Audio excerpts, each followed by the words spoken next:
What is going on, everybody? Welcome to Sports Talk with Broads. It's the day after. It doesn't feel any better. The Eagle season is over, and it just feels odd. Like, what am I supposed to do on Sundays? It's a terrible feeling, but I just want to sit here and kind of gather my thoughts on everything that happened yesterday. And down the line, once I get back from vacation, we will look at the 2018 season, 2019 season all as a whole and break it down and look week by week what happened and all of that. But for this, I just want to sit back, relax, and talk about, what happened yesterday. The thing that makes it sting a little more is that we had a chance. We had a chance to win the football game, even though you can look at it and see when the Saints actually dominated, it seemed like we didn't really have a shot, but we did. The reality is we were up 14-0. We had a chance to really step on their throats, make it 21-0, score another touchdown, make the fan base really just start getting a little nervous. But we didn't get that. We didn't execute that. And I'm not going to criticize Brandon Graham for making a play, but there's a big difference on scooping that ball up. Same with Nick Foles on the interception. We had that chance to really put our Timberland boot on the neck of the Saints. But we didn't. And that interception really just turned the momentum. That started it, which led, we all know, to the 4th and 1. Fake punt. To the touchdown, to the long drive. And I just like to sit here and think about Doug Peterson and how in the beginning of the season I made a video, I believe I titled it, Doug Peterson has taken 10,000 steps backwards. But here I am. Here I am after 4-6, down against the Giants game. Right after that, when we were 4-6 in that record and playing the Giants, we were down big until Malcolm Jenkins had a huge interception. I'm sitting here thinking about what Doug Peterson has really done with the locker room. And I sit there and say, I am proud. I am proud that this guy will be leading the pack out of the link every single Sunday for years to come. I'm so pumped for his tenure. Whether things get a little ugly next year or not, I need to realize, and I do, I definitely do, that this guy is truly special. The way he hugs his players coming into the locker room after the game, coming off the field. Hugging guys, emotional. The care level is there. People want to play for Doug Peterson. People want this culture. And I'm stoked to be able to have this man lead us to the field every single Sunday. I really am. I'm very excited for him. I think he has great character. And the one thing that maybe he lacks is I feel he might need a little bit of offensive creativity help. But other than that, I think he has every tool that you need. I think an offensive mind in the OC would help him out tremendously. I'm not saying he doesn't know offense. I'm not saying he's not creative at all. But if he has a little bit of help, he is a lot better. So Doug Peterson, though, when you look at his tools and everything you need to lead a legit crew out to battle, this guy has it. So whether it gets ugly and there's times where we go through patches like we did this year, Doug Peterson was a phenomenal hire, and this guy is special. I don't want to look just yet at the what ifs, who might we lose. Everyone wants to talk about that now, and I get it. The Brandon Graham, Darren Sproles, Jason Peters, Brooks coming off that injury. I mean, he's not. We don't know that situation, but a torn Achilles is not easy. Ronald Darby hitting free agency. Will we keep him? Golden Tate. There's a lot of things that can change. Nick Foles. There's so much that can change, and we will discuss that later on in the off season. I just need to sit here and appreciate what we just witnessed. I saw an obnoxious stat about all the teams, over 250 teams were 4-6. 9 made the divisional playoff round.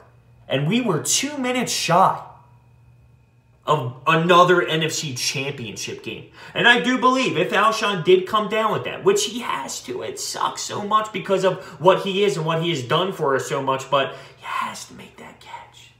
I feel so bad for him. I really do. Because he makes that catch 999 times out of 1,000. But people who have been in that position, 9 teams, have made it to the divisional round.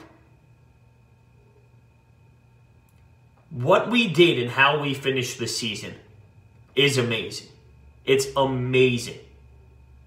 It just hurts a little bit more because we were involved in this game. It would be a little easier if it was a blowout, but I would never want it that way.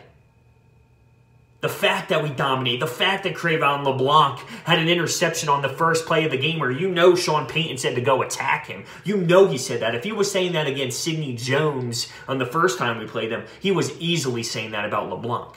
But LeBlanc comes down with it. We score Jordan Matthews. We move downfield again after our defense stops them. We were so legit in the first quarter, and it seemed like this was going to be an NFC championship game of last year where Minnesota comes into our barn and we just blow it up.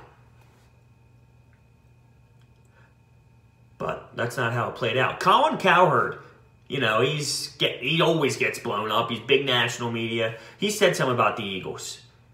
And he praised us from ownership to quarterback, giving us A rankings. But a big thing that he said, which is true as hell, when it comes down to having to play road games, especially in the playoffs, when it comes down to needing to win your last 5 or 6, and you're just rolling, and you're on the road, and you're in the playoffs, to do what we did is amazing. What Doug Peterson led this football team to do down the stretch, to be 2 minutes shy of another NFC championship game on the road, it's just difficult to do. And this football team gave us everything they got when they were on cornerbacks that were literally picked off Payless shoes. I mean, these guys were picked out of nowhere, and they had to go out there. Like Hawkins, he's playing in the playoff game. He's on crucial downs in a playoff game. That's how low we were. And I want to talk about Jim Schwartz now that I mentioned Hawkins. I've been on the record ripping the system. And then once you get the front four pressure, the system kind of looks good again. But, you know, I understand that the Eagles kept the Saints offense to 20 points. I get that's great. And I even tweeted this out. That is remarkable.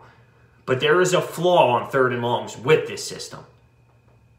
And that didn't help. I'm not blaming the defense. I'm not blaming Jim Schwartz. I'm not blaming Doug Peterson. I'm not blaming Alshon Jeffrey. I'm not blaming Nick Foles. This was a complete team effort that we came up short with. I'm not blaming any of them. But for 3rd downs, consistently, 3rd, 16, 3rd, 13, for that to keep happening over and over and over and over and over and over again, there's some sort of flaw in the system. I think the system does work with the correct fit when your front four is getting pressure, when you are getting to the quarterback, when you are getting home. But when you're not, it's flawed. And when you see it consistently killing you and killing you and killing you, at some point there has to be some minor adjustment. Something. That's their job. Their job as a DC is to figure it out and make it a better scheme. Giving Drew Brees that much time in the pocket on 3rd and longs just doesn't make any sense. I'd rather bite the bullet and bring pressure. But this is the thing. Bringing 5 when there's 5 to block is not bringing pressure. So I just think that it's flawed. But that's neither here nor there. It didn't help, but there were so many other issues. And Doug Peterson has been getting criticized. The usage of the timeouts, the declining of the penalty to make it 4th and 1 where the fake punt happened, the 2-minute warning snap.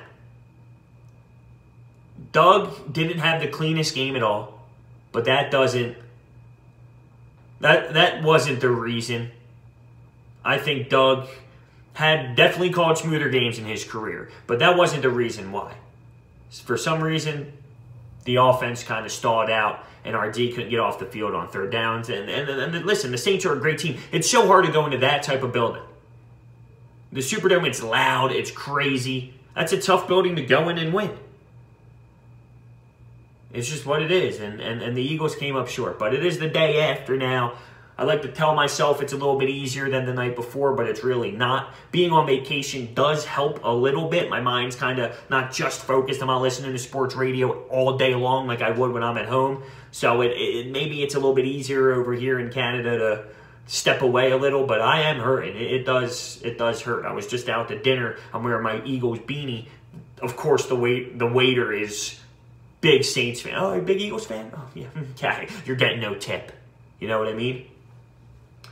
It is what it is, boys. We will continue the Eagles talk throughout the week. I will do my best to upload content on vacation here. Thank you so much for listening. I'll see you next time.